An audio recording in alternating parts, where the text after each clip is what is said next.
Hold on. Good evening, everybody.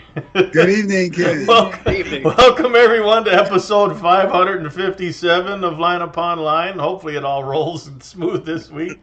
Paul's last visit to Jerusalem proves he taught and loved the Old Testament and the laws of God. So, welcome, everyone. We have Chris with us, Michael, and Dr. Ricks as always. If you would start us out, that would be wonderful. Okay, we're going to play some simple word game, groaners. So just listen carefully. These are word game groaners. Okay, an astronaut got tired of observing the sun come around the earth every 24 hours. So I'll just call it a day.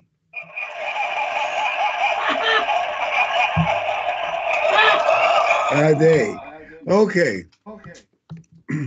I watch videos of ships being built and held together, and I found the video riveting.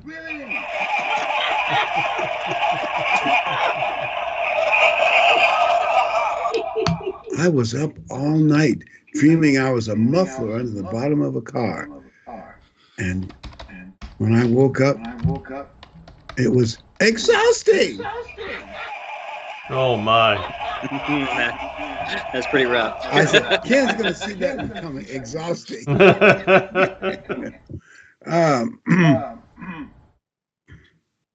Okay.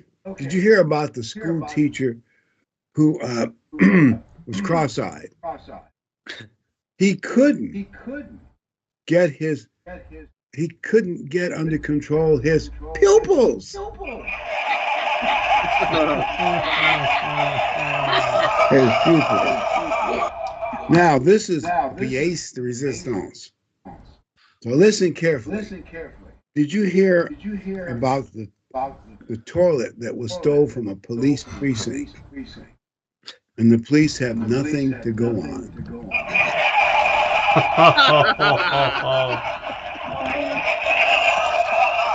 Oh my. If you don't approve that joke, you have Ken's email address. Hey, I've got two quick announcements. One, if anyone hears if Pete gets certified, text me. I put it in the chat room because I want to know. And I forget what the other one. Oh, someone pointed out we have 666 subscribers. So if someone else would hit that subscribe button. Yeah. That'd be good. We gotta get above there. 666. We need 667. Who wants to be 667? Or rather, who was the last guy? Yeah. I don't know. By the way, as I was thinking about this topic about Paul, there are a lot of ways you can lock in really understanding the Bible and understanding the Apostle Paul, because you really cannot understand, I'd say about 60-some% of the New Testament if you do not understand the Apostle Paul. So this, while many of our people know this, understanding it better is good for us. And for anyone that's fairly new, it's good. Kim, would you read Acts 17:4 for us, please? Okay. And some of them were persuaded, and with a great multitude of the devout Greeks, and not a few of the leading women, joined Paul and Silas.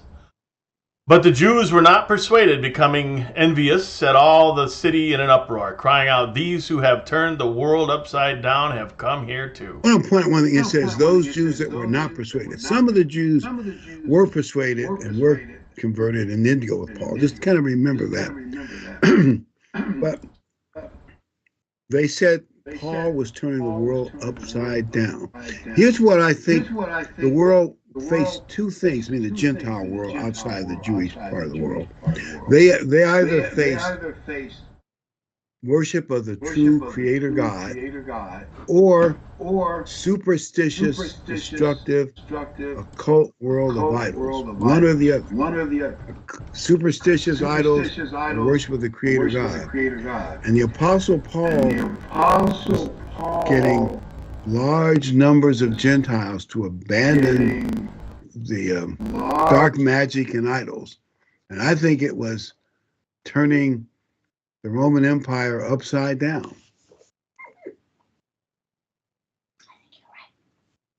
Yeah, in many instances, you know, it's really messing with their way of life, like their traditions and a whole lot of stuff. It is turning it upside down in a sense. I mean, like when you think of that riot that started in Ephesus, and everybody gets together and they're all chanting about Diana and all this stuff. You know, these people felt like their very identity, I guess, is being threatened. You know, the guy that came in and calmed them down, he's like, whoa, everybody, like everybody knows that you guys worship Diana, but you need to chill out. You're all out here freaking out in the streets. You need to calm down a little bit or we're gonna have a big problem, right? That's sort of the way it went down. But that's, you know, there's a lot of emotion behind that. I mean, you're talking about people's livelihoods and their families and their traditions. I mean, their whole lives are wrapped up in it. And, you know, we touch on that, but it, you know, people don't take religion as seriously as they used to. I mean, if you look at the wars of the Middle Ages and before that, you know, there was a lot of it. It was a lot harsher. There's a lot more severe lines drawn between. You know, it's not just like we would think about changing denominations or, you know, being a Baptist or a Catholic or anything today. It's a much bigger change than that. Mm-hmm. And like you say, it was a tourist attraction for them too, to see the gigantic statue of Diana, Aphrodite, whatever, and then she has other names, but yes. So I can understand. You can see what they accused Christ of as well. There at the end, they were like, "Oh, he said he's going to tear down the temple. He's going to tear that temple down." You know, that's whoa. You know, that's crossing a line. If he said that, you know, he's out of here. You know, you're threatening something very important. Yeah, and truth, by the way, opposition doesn't worry about being accurate and truthful. We can see that in American politics, right? Mm-hmm. I've seen some anti-abortion ads. They were so full of, well, just lies and distortion. I won't get into it now, but opposition, especially wicked opposition, truth is irrelevant. Let's get them, you know, any way we can. Mm-hmm. And as a sect within Judaism, Christianity was part of, let me say this accurately, it was also turning Judaism upside down. I'm thinking about this for a moment from some of the Jews' perspective. Paul was also bringing in large numbers of Gentiles into worship of the true Creator God. In other words, he was, from their perspective, he was bringing large numbers, and I'm going to use this word, raw Gentiles, into their religion. See how that could be considered turning their world upside down too? Yeah, absolutely. See, like normally they got a few Gentiles now in a great while, and some of them even put up with circumcision or sat in the back of the room and shut up. But Paul was changing all that. I think it scared some of them. I mean, they were really frightened and upset. But also it puts things in perspective. So we're going to look at Paul's his great witness to the Jewish people. I'm going to set it up, then we'll rattle off a couple quick scriptures to see what the Bible says. A mob grabs Paul in the temple when he was doing some.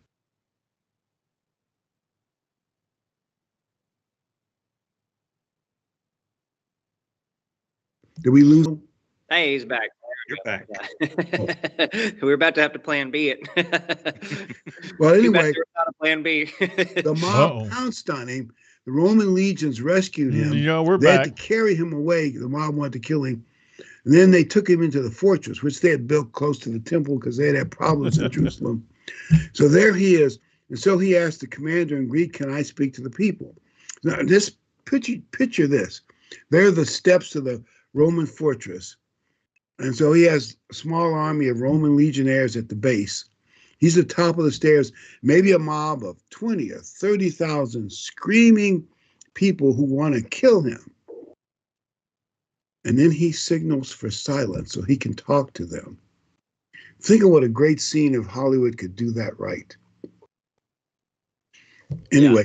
Kim, would you read the next next three scriptures, please? I think, yeah, the next two scriptures, I had to say.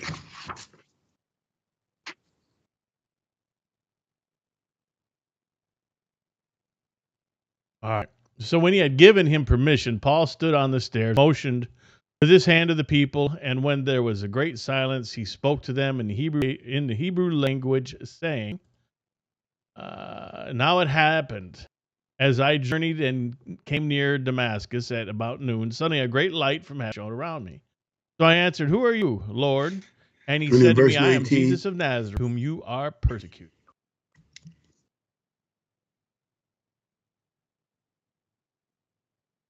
So I said, "Lord, they know that two in things every jump synagogue out I at me. am One imprisoned is and beat those when who when he believe on said me." the word Jesus of Nazareth, the crowd did not go wild.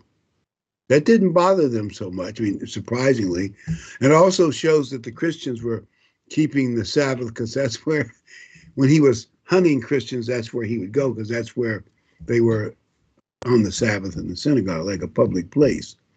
And then would you read the next one, 22:21, please, Ken? Then he said to me, "Depart, I will send you afar from here to the Gentiles." And they listened to him until this word. And then they raised their voices and said, "Away with such a fellow from the earth, for he is not fit to live." Can you imagine that scene? He's on the top of the fortress stairs. Everybody's silently, and we didn't read everything, but great witness to the Jewish people. I was zealous like you are now, and then Christ called me, and they listened calmly to what he had to say. Great witness. And then when he said the word Gentiles, it's like somebody threw a bomb off, and they all went crazy. And the soldiers had to keep the mob from running up the stairs and killing him. Anyway, it's a great story, but it shows you what they were really concerned about. And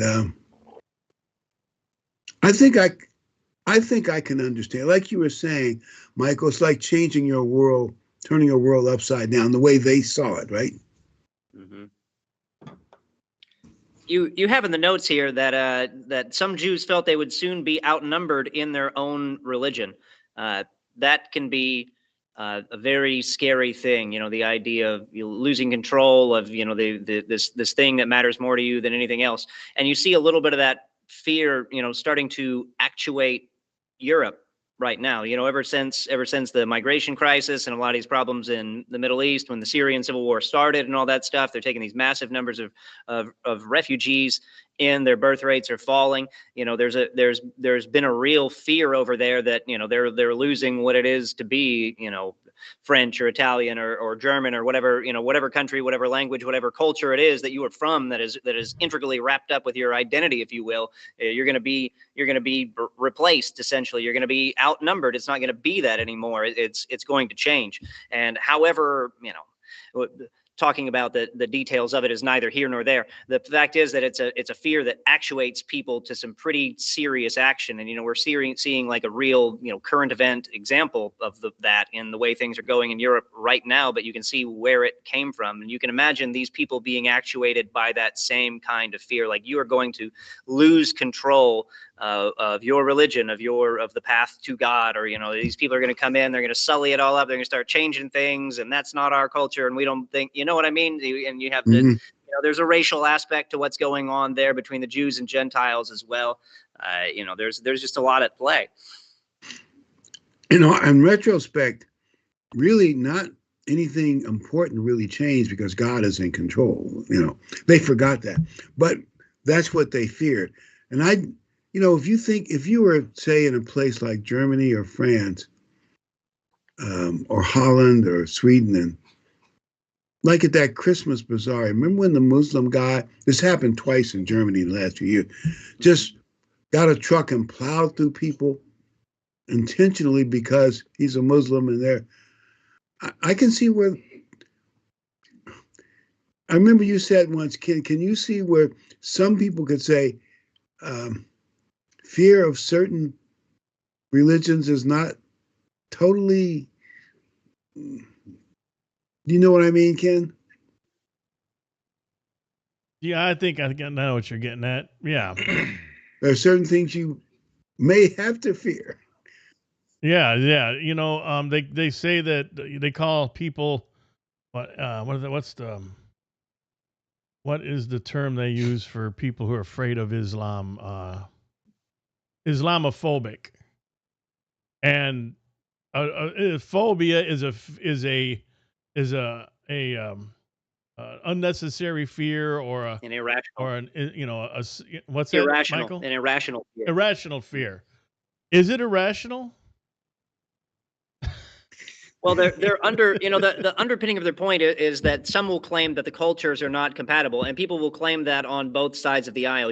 Islam does not claim to embrace European liberalism, nor should it, nor do I necessarily. And at the same time, European liberalism can't, they can say that they're accepting, but when it comes down to the do's and don'ts and what you're going to allow and what you're not going to allow, it's not compatible with a strict form of Islam. And so you do have a clash there. You have a natural enmity between those two things. If both of those viewpoints are held, truly and deeply by individuals on opposite sides, there's an inevitable conflict. Yep.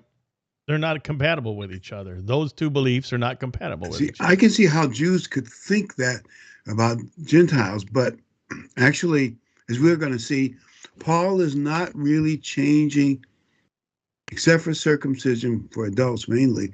He's really not changing anything that would matter spiritually. It's just that they didn't see it, and we will see it. God is in control, and he's not letting the Gentiles turn, at least not the true church, into a pagan artifact or some sort. It's just something to think about when you look at it that way. And so they wanted Paul to prove to everybody, that's why he went to the Nazirite vow, to prove to everybody that he wasn't radical. He respected the temple and temple rituals and the entire Bible, which would include all the laws of God written by Moses. But his enemies really, well, let's just start with Acts 20, verse 6.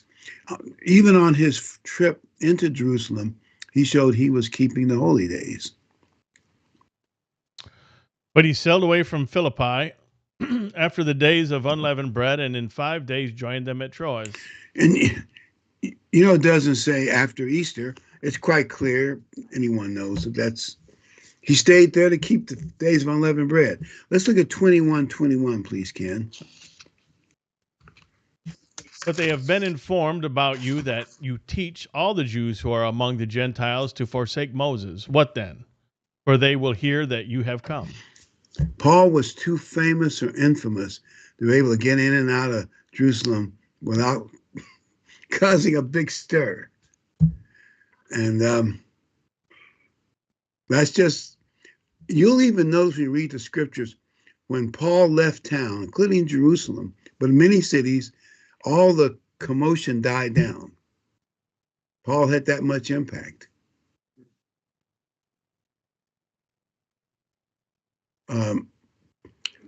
Let's go to Acts 21:24. This is an important verse to really understand. Take them and be purified with them, and pay their expenses so that they may shave their heads, and that all may know that those things of which they were informed concerning you are nothing, but that you yourself also walk orderly and keep the law. So the enemies are lying about Paul. He's not against. And by the way, you'll hear churches say, well, I'm confused. And I thought Paul was against the temple and against the laws. And no, he wasn't. You just don't understand Paul. It's the same thing that was said about Christ. I thought that Acts 21 was interesting. They accused Paul of teaching the Jews who are among the Gentiles to forsake Moses also. They accused Christ of trying to destroy those same things, not realizing that it was their own traditions that had become a type of idolatry that had superseded the actual law, certainly the intent of the law, but the letter of the law too. In many instances, what was it that Christ said? He said, you through your traditions, you make the law of God of no effect. Words to that effect. What they were doing was superseding it, was destroying it in a different way, and rolling that back, they took that the wrong way, not realizing that they were already off the course. What Paul did was exactly in line with what Christ taught. There's no variance in that. Chris, remember you were telling us about that minister that you had who said Paul confused him. How did you word it exactly? His exact words was, Paul would have you standing on your head. Because in one way to him and where I grew up in, in another church, it was taught the same way. They would use some of his writings to say, see, he's saying the law's done away. But they didn't want to take in the whole context, of what was being said. And, obviously Paul isn't anywhere saying that the law is done away. Quite the opposite. Like you pointed out, he was keeping the days of unleavened bread. In Corinthians, he said, let us keep the feast, not with old leaven, but with, the unleavened bread of sincerity and truth. He wouldn't quote that unless he was observing God's holy days. And, but many in, other faiths, and when their minister teaches them you don't have to have any law, you're under grace. It's just a big misunderstanding of what all of that actually means. So when this guy said Paul had you standing on your head, meaning Paul confused him. Yeah. But he was so confused he was walking on his head instead of his feet. Yeah. My point is, I can understand, especially if you come out of a strict Protestant background. Mm-hmm. But what that truth, Paul isn't confused. You just don't understand him. Mm-hmm. And like you started talking about, Dr. Rick's context is an amazing thing.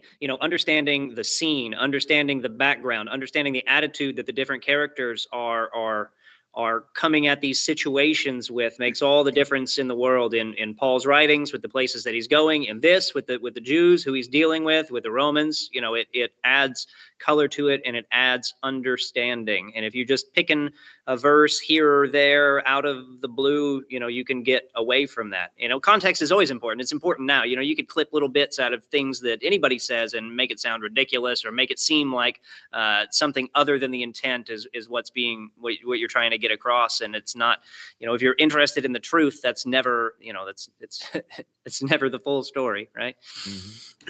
And like he said, it's going to show people that what they've been told about you is nothing. It's not true.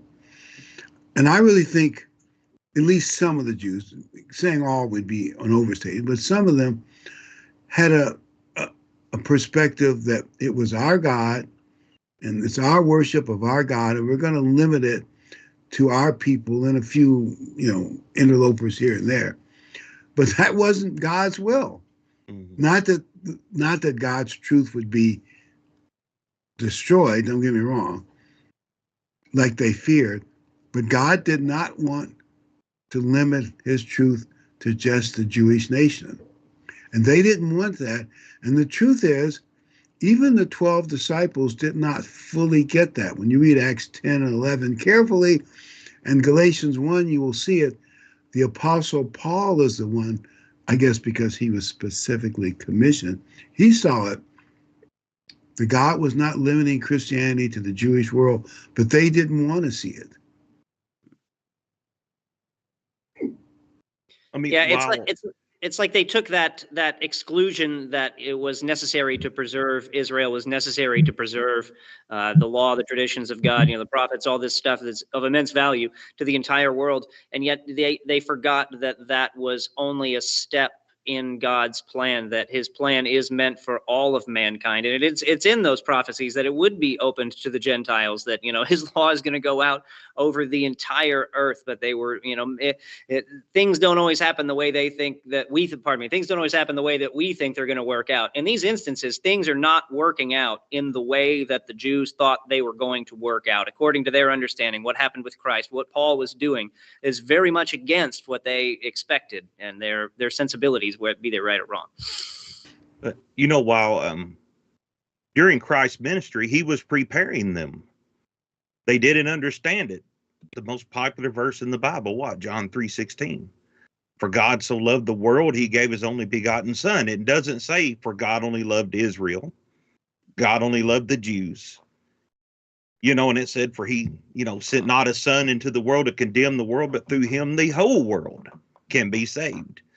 And, Paul taught the same thing. He was the chosen apostle to go into the Gentiles.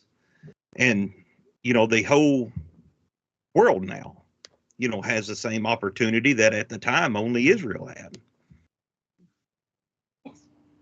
Very true. When he went to the Samaritan woman, I think they were surprised he was talking to a woman by herself and a Samaritan. But, Christ didn't see that he was limited. But that was kind of like common thinking. By the way, for those who believe that Paul taught the Old Testament was done away, would you read Acts 24:14 for us, please, Ken? I know we're skipping one verse. We can skip one verse.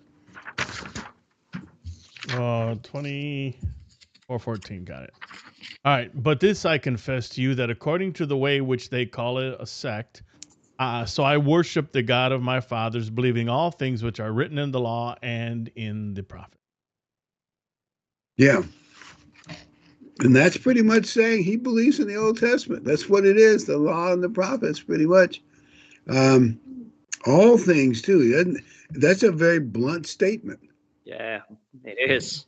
It is. Yeah, you know what? The world seems to accept, they'll go to 1 or 2 verses to get what they want and ignore 50. But that their mind is clouded. So, they're just not going to get it. And by the way, if you listen to I've got some scholarly material from written by people who teach at biblical seminaries where they issue doctors of divinity degrees.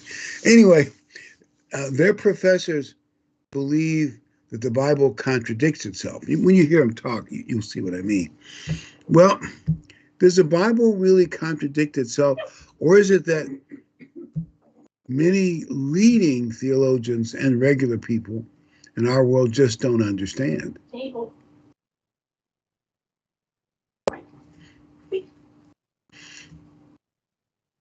And it's kind of easy to, especially when your enemies can take you out of context and really lie about things you say. And they don't even seem to mind. I'll bet you even some radicals in America who take certain things from the Constitution, all kinds of things out of context, like misuse of the 14th Amendment. I imagine they're so used to doing it, they don't even think they're lying anymore. They just or separation of church and state. You realize that's not in the Constitution. And when Jefferson wrote about it, he was protecting the Baptist church from the federal government, not the other way. Anyway, we're getting off the subject, but you know what I mean. When people teach that you're contradicting, the Bible contradicts itself, it's showing that they don't understand and or they don't mind shaving the truth a little bit. And think about sometimes it looks. Go ahead. Go ahead, Michael. No, go ahead. I was going to say they can't compartmentalize between,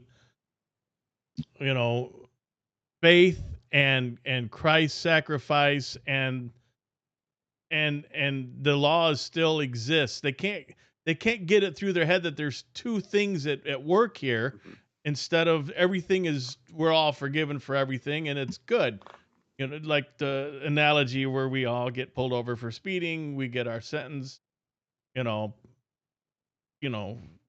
pay your fine and you're done, but you can't go out and speed again. I mean, they can't separate those two in this case. They can do that if you explain it to them that way, but it still won't come back and get it and be able to associate it with what we're talking about tonight. Yeah. They just can't put those. I mean, we're told that these people can't see the truth. It's in a way, it's maybe not their fault, and no matter how much you beat on them, unless you're called, it's difficult. Yeah.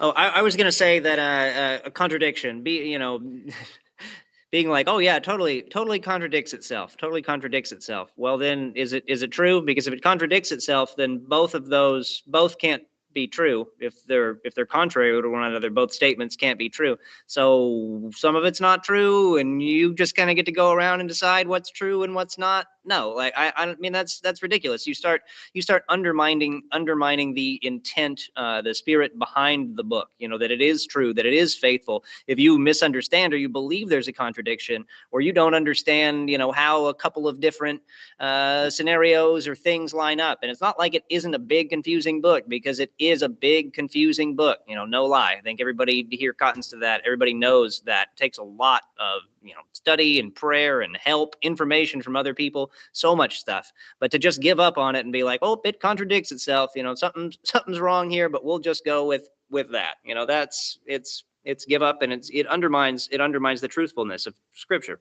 and God. What you described at your beginning of your statement is the definition of doublethink. Yeah. It's the pure definition. It is. It's the pure definition of doublethink. Having two different opposite accounts or meanings or ideas hold that they're both true at the same time when they can't possibly be. That's doublethink. Yeah. It's like somebody gave me a paper around 144,000. I won't go into everything they said, but a lot of it. But a lot of people still believe all 12 tribes were Judah and a bunch of other stuff. And I had to explain to them, no, they're actually Ephraim and Manasseh were elevated. So you actually had 13 tribes. 3 became the southern kingdom. So you had more than one tribe in Judah. And the northern 10 became Israel. But then I said, then they had a whole bunch of other. I said, did you notice among the 12 who's missing? Dan. I said, that's a real mystery. And they had all kind of weird ideas. And what I could see is that people will jump into about the history of Israel and Book of Revelation without knowing the background. And like you said, Michael, it's a big, complex book. Well, if you don't know the background, you're going to get all that stuff wrong, but you'd be surprised how many people, even scholars, well, they were all Jewish tribes among the 144,000. No, only one tribe was Judah, and then 2 others became part of the kingdom of the south, which is called Jews, but they don't know that, and a bunch of other things they didn't know. And I think people have to be humble enough, I know it's not easy for some, well, you know what I mean, to admit that it takes a lot of understanding the background to understand some things. Mm-hmm. Yes. It's complicated. Biggest problem for me is I'm a very linear person. A, B, C, D, and the Bible is A, Z, T, L, B. I mean, it kind of bounces around a lot, and it's hard for me to put, to get it all, because that's just the way my mind works. It's I love math, I love science, and it's hard to bounce around back and forth and keep it all lined up. Yeah, hence the name of this podcast, right? Exactly. Line up on line. Line up on line. Precept upon precept. It's written that way. It's not like reading a history book.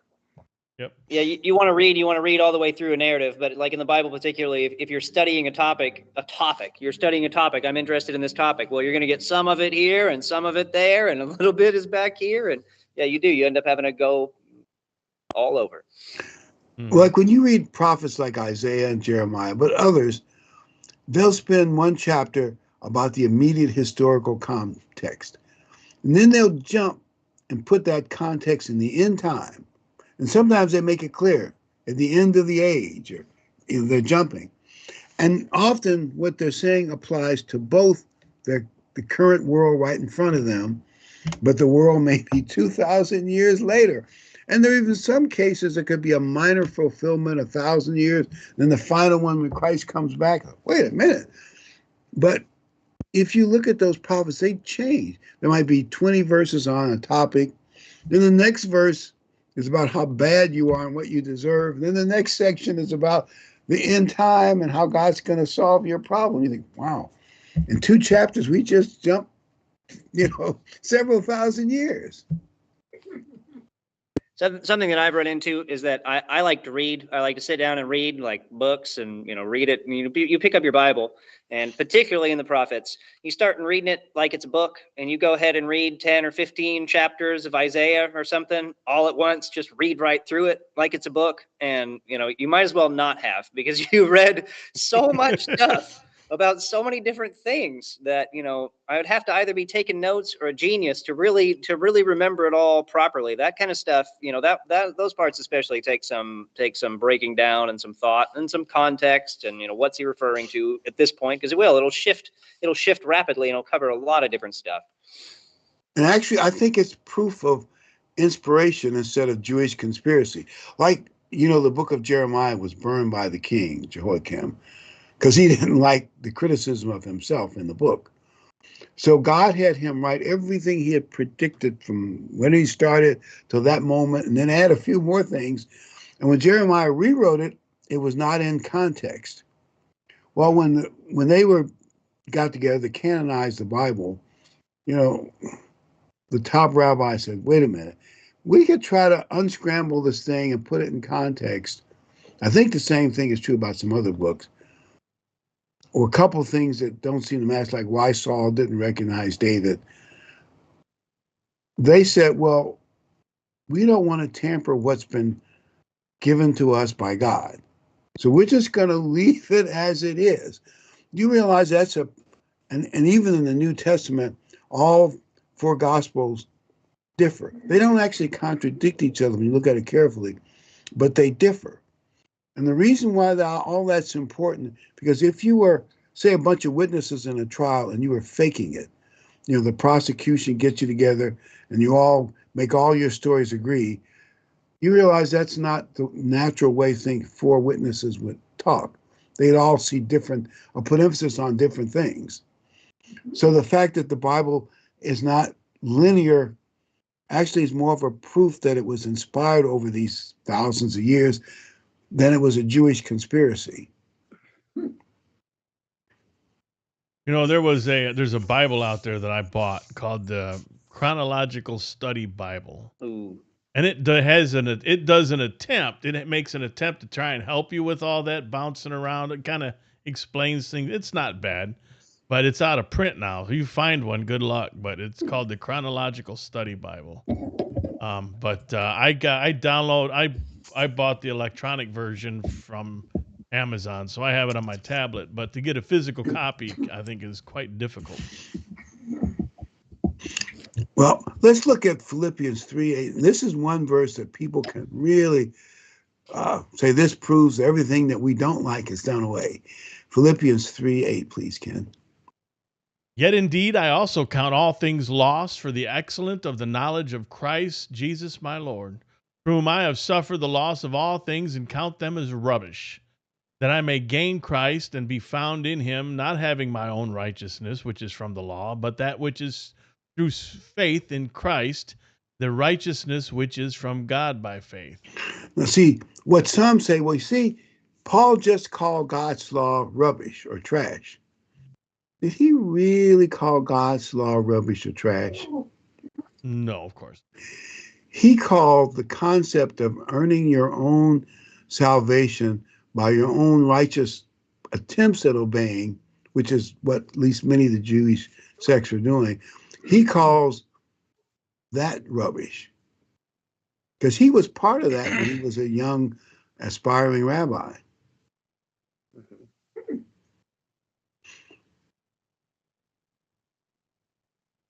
And I just think it's good to remember, Paul was a leading rabbi, because in Galatians 1, he said he was far above his peers since it's inspired. Paul wasn't bragging, he really was. And they gave him power to arrest people globally. He was a big wheel in their religion. So being a big wheel in their religion, he gave that up, or called it rubbish, to rely on being saved through faith in Christ. And if you don't understand that, then you misunderstand the Apostle Paul. Yeah, he certainly, from his experience, he would certainly have a special insight into their thinking and the angle that, you know, the Jews or the Pharisees, you know, the a lot of the decision makers, where they were coming from, you know, where exactly they had gone wrong because he was such an integral part of it. Yeah, even if you are a super wonderful, disciplined person, you're not good enough to save yourself.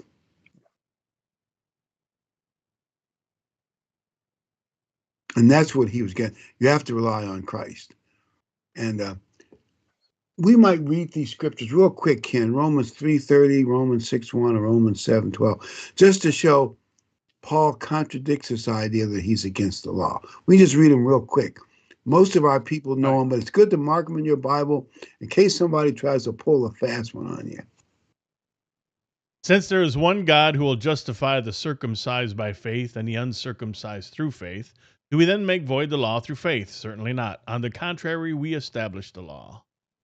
What shall we say then? Shall we continue in sin that grace may abound? Certainly not. How shall we who died in sin live any longer in it? Therefore the law is holy, and the commandment holy, and just and good. So the problem that we have to worry about, and I think is probably applied to some of Paul's critics as well, is tunnel vision. You see only what you want to see. Yep.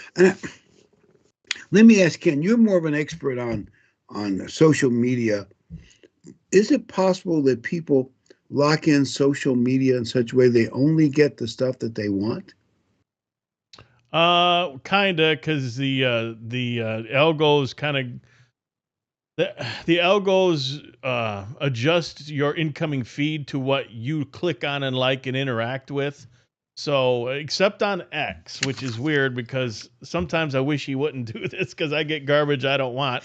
Someday I'm wondering, why is my feed full of all this liberal trash? Well, evidently his philosophy is showing you an argument against the way you think or what have you. Well, I get that enough in the world. I don't need it in my social media. But yeah, if that's all you want, that's all you see. On Facebook, my account's locked down. I see basically what I want. But yeah, you can pigeonhole yourself, and that's what I want to do. I get enough trash through other media. I don't need to see it in my feed. I don't want to be I don't need to be upset in my feed. You need your safe space. Yeah, I love it. I don't care nothing about seeing that other garbage. And a lot of this referring to how one is saved. He's not talking about whether the law is good or bad, just how you get saved. Because the law doesn't actually save you, if that makes sense. Yep. You know, there's some key scriptures that we covered a few tonight that I like to go to. And kind of the one time I posted a list of all the scriptures that told you to keep, you know, to keep the law and all that. It's a good thing to have those wrote down somewhere, or, you know, when people start asking, you can dump 30 scriptures on them that they can read at their convenience to kind of confirm what you're telling them. They don't see them. Or, oh no, when I first got pulled into the church and things started making sense, I've read them scriptures in the past, but they didn't make the sense. Mm-hmm. They did because they weren't focused on. The light wasn't shined on them for this purpose. And if you shine the light on Jeremiah 10 for the purpose of explaining a lot of the things we do around Christmas time, it clicks. Yeah. And those are the things that that can be helpful if you have that in your armament when you're trying to help people realize, or if someone's calling someone in your space, in your circle, that you may give them these scriptures that may help them. The light goes on and they're like, yeah, you know what? I want to hear more about this. Because that's how it starts. It's with you mostly, the people that are listening and the people that are called by God. They don't always get drawn to a website. I mean, they get drawn to the website by someone who steers them there. Or, you know, to further on their study and their learning, especially with the booklets and things like that. And the sermons. I mean, that's how you help people, and you help the church grow, and you help Sometimes the babies, the baby Christians get, how you help them feed them. It's up to everybody, not just a Yeah. handful of people, to help that process. Yeah, Guide a them, work personal 'em. example is a strong thing. You know, it's one thing to be told to go read or go look this up or anything like that, but if you got it and you're ready and you're living it too, they can see not only your words but your example also. It's pretty powerful stuff. Yep, and having the ability to make this stuff make sense with examples and your personal experiences is greatly helpful. We're all involved. Eventually, everyone called is going to have a part in the teaching and the guidance and the growth of all those that God calls after us, and in the second resurrection and that. So get used to it. Start now. And for anyone, Don't run from it. yeah, anyone who is interested, ask. That's how you do it. Ask God. Say, this book's a mystery. Open my eyes. Show it to me. Ask for it. You'll be amazed at what happens after that if you're sincere. Yeah, and that's very helpful. Your eyes can be opened. Christ himself said, knock and he'll enter in. And he went through a whole, thing about, if your child asked for this, would you give them a scorpion or something? I can't quote it word for word, but, so it's there. All you have to do is ask and have the desire to know exactly what that book says we're supposed to do. There's one more aspect of being zealous the way the Pharisees were zealous of creating their own righteousness. There's one more aspect of it. Often their drive for righteousness was misguided. Like, they created extra rules and traditions, some of which, not all, but some of which were countervailing. That means they actually went against the will of God and the will of God's law. Now, Christ mentioned Corban. You'll see that in Mark 7:7, but there are other places too.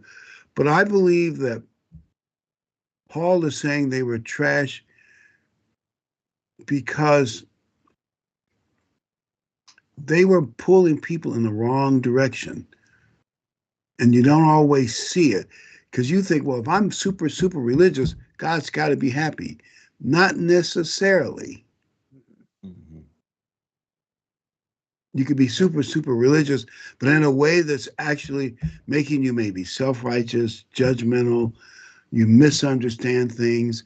So, and I do believe that was also part of the Pharisaical leadership that both Christ criticized. Oh, you want to hear something shocking? One scholar speculated that that at least part of the time the chief rabbi in the synagogue in Galilee where Christ grew up was pro-Pharisee. He goes, you think that's shocking as well? Sometimes the people you criticize are the ones you know the best. Maybe Christ saw as he was growing up some of their bad side, and when he got in his ministry, he told them right to their face. I'm not saying he's right or he's wrong, but it's possible, isn't it? So religious people can be misguided and wrong, and that's part of the problem. It's why Paul could call his old religious, whatever you want to call it, super righteous zeal, trash.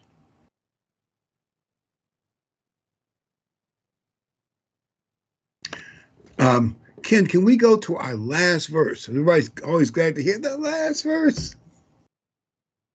Is that Acts 26? Yes, sir. All right. I don't have them numbered, so. As midday, O king, along the road, I saw a light from heaven, brighter than the sun, shining around me. I heard a voice speaking to me and saying in the Hebrew language, Saul, Saul, why are you persecuting me? It is hard for you to kick against the goads. Some translation kick against the pricks, but it's like you herd sheep with sharp pointed sticks or guardrails to funnel them into a particular place. And apparently, God had been working on Paul probably for years, and he had been fighting it. I can kind of understand that, especially if you're a high-ranking Pharisee. You're probably on your way, maybe someday to be in the Sanhedrin or who knows what. And you're thinking, this Christianity, all the bigwigs in the religion don't like it. They got to be wrong. But he heard Stephen's fabulous presentation before he was stoned to death. Mhm. Don't you think that left a lot of cognitive dissonance inside of Paul?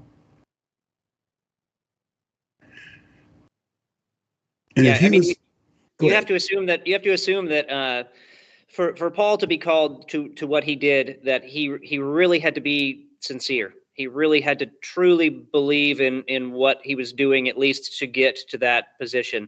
Notwithstanding, now he's presented with something that's causing him problems. It says that he's having trouble with his conscience at this point in time. That proves that he knows better. Or at least he should know better, and he's not tumbling to it for whatever reason. He's too involved or pressure. He's on this course. What could it be? Well, let me give you the history of cognitive dissonance in psychology. This was both true of World War I and World War II. But we'll use World War II as an example. It's early in the war, and you would go on certain flying missions, and you knew by percentages that a certain percentage of pilots every time never came back. So if you went on 3 or 4 missions, you'd be dead.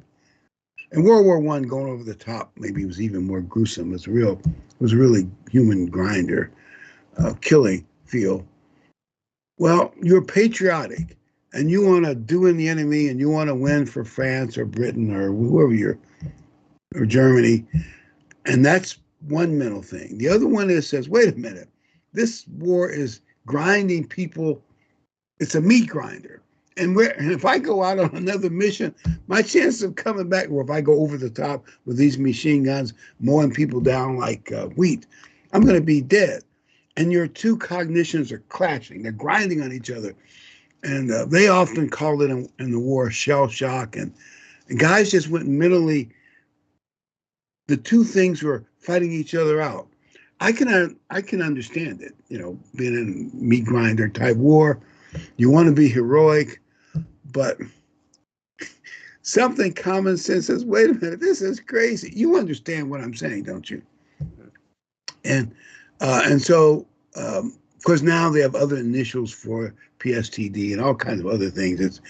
Maybe it's more complicated. And psychologists start thinking about fighting inside your mind. It's actually more painful than a physical wound. Does that make any sense? I mean, in a way, obviously, if you get shot in the leg, your leg burns and hurts and you scream, doctor. But that's one thing. But to have the mental stuff going on inside your head is worse. Well, could you see Paul was caught in that same kind of mental conflict? Yeah, he's wrapped up in it. He's zealous, and it's not like God's law is not true, or that what he was pursuing is not right or needed or anything like that. It just went too far. It became wrong. What he was doing, persecuting people the way they were, it went way too far. And you think he would know that when you hear the few words that we have recorded from Gamaliel, Paul's teacher, very wise, said, if this is not of God, leave it alone. It's going to come to nothing. You guys need to back off, not be beating them, putting them to death or whatever it is. If it's not of God, leave it alone. That's a very wise statement. That's a very faithful statement as well. And like I said, it's not like what he was zealous for was not the truth. He was zealous for the truth. But, in your zeal, you can go beyond. I understand Paul. I think I do. And Christ just relieved him when he got that vision. There's no more guessing as to which side is right. All your Pharisaical teachers and leaders are wrong. And sometimes it's hard to say my teachers and leaders or parents, because probably include his parents too, are wrong. It's hard to say that. And the course I was on, at least for the last few years, is wrong. That's hard for a person to say. And I think if we can, as individuals learn to repent and say about our background, at least to whatever extent we're in, whatever we were in, we were wrong. We're going on the wrong course. We need to change course. That's what real repentance is. Yep. Conversion. You were changed. It's different than it was. Yeah. It's hard to say I was wrong. Oh yeah, it's one of the hardest things to do. Some people say, I'd rather get shot in the leg than say I was wrong. You know what I mean, but I think I understand it actually. So I was wrong once, but then again, I was mistaken.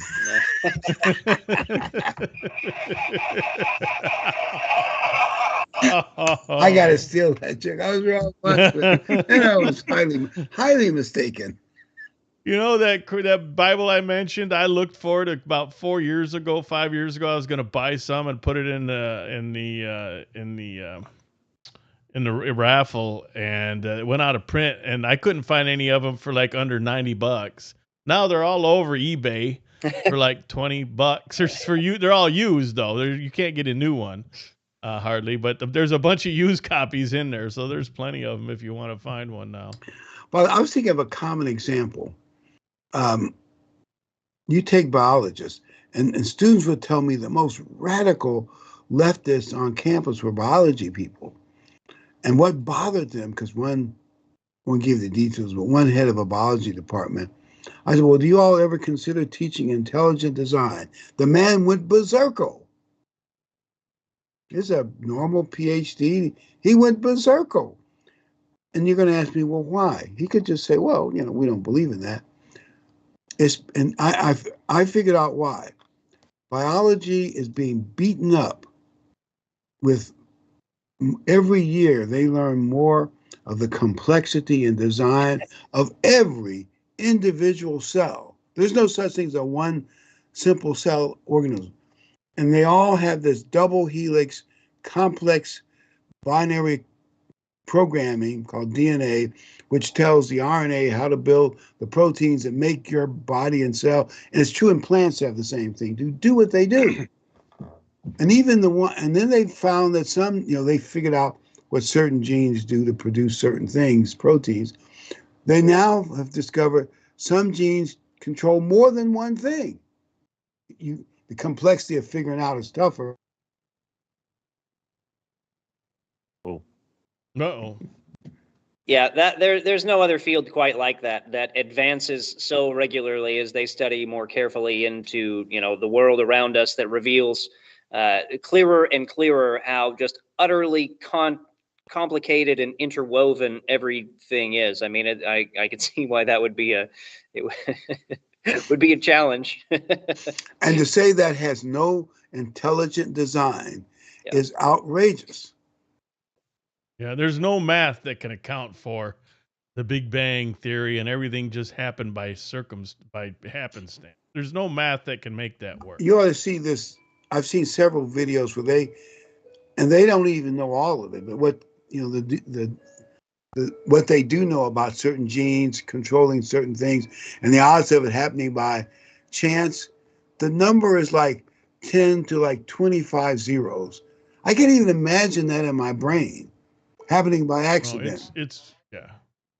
And every time they discover something new, it gets the zeros increase. Yeah. It's just insane. There's no way it could. They can't make it happen. The more they try, we talked about how they tried to mutate flies. Remember we talked about the mutated fruit flies. They did an experiment probably 30, 40, at least 40 years ago, maybe longer, where they had thousands and thousands of mutated flies. And not one single mutated fly was an improvement on the control-based fly. Every other fly had problems. It didn't get better. They got worse. Yeah, and they have generations in very short time spans. They could go many, many, many, many generations. Yep. And it's still, and what you find is when a gene misfunctions, it does not produce something superior. Like, Spider-Man has tingle sense and he can run up wall. Usually something bad happens to the species. I've read about some experiments like that, and they really are straight up experimenting and like, well, let's shut this gene off and see how this thing turns out, once it gestates and grows and all that. Oh, good grief. Extra legs and missing organs and, horrible, horrible, horrible, PETA would shut that down. It's evil and it's wrong. No mouse should be born like that. You know what I mean? And they just don't know what they're messing with. Yeah. See, in science fiction, you make a few changes, you get a Superman or a super monster or a super animal. But in the real life, it's so complicated. And every year or two, they learn more complications. I've learned genes that they thought were dormant. Not so much so. Not that they fully understand it, but they're learning. They just couldn't do the link from the gene to a protein that did something they could measure. But maybe it's how it opens, how it folds, how it fits.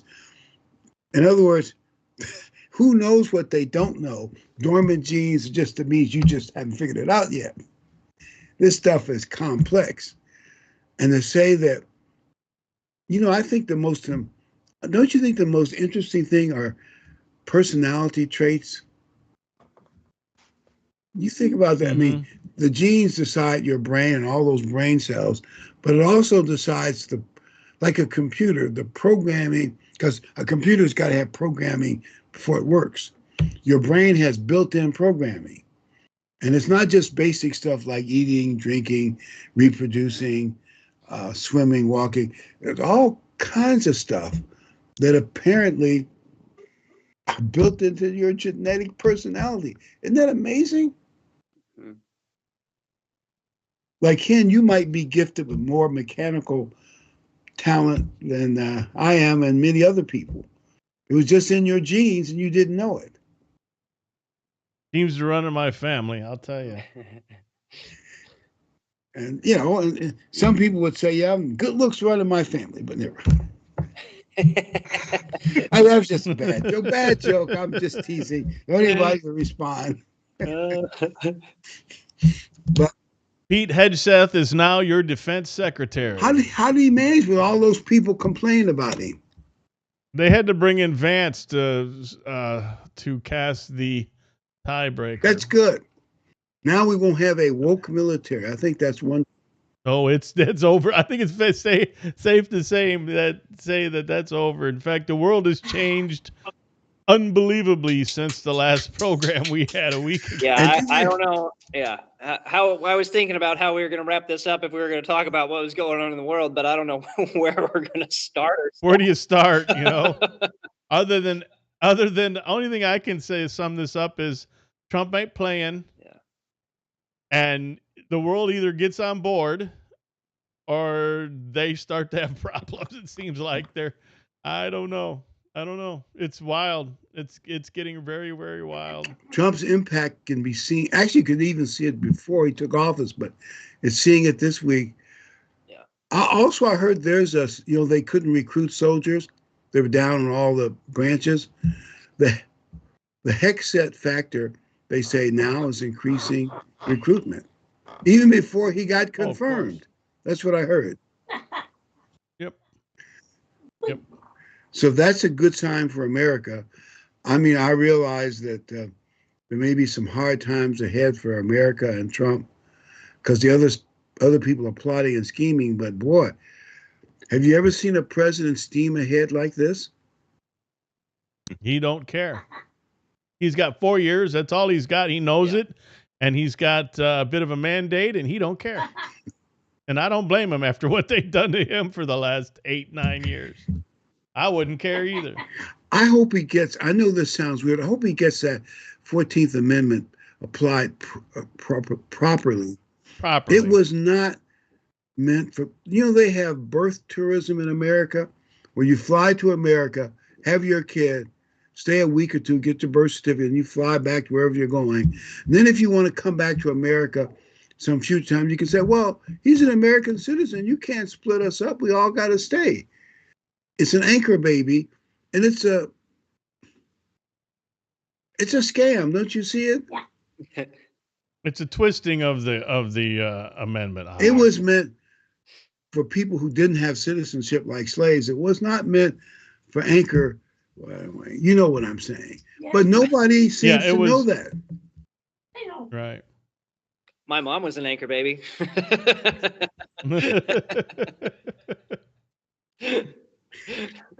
So I guess that's neither here nor there. It doesn't make any difference at this True, point. though. Yeah. Well, you all have fun this week. Next week, we're going to talk about Paul's dramatic entrance to Rome. It had a great impact on the world and Christianity, and it's kind of fitting to go with this one. Yep. Good deal. Well, if that's it, believe it or not, it's only 5 after 10, people.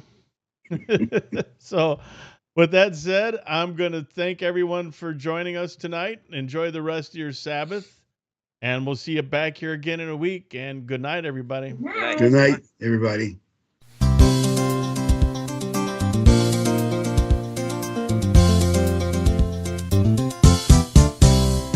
We're happy you could make it, and so glad you are here, and hope that we've been able to make God's word more clear.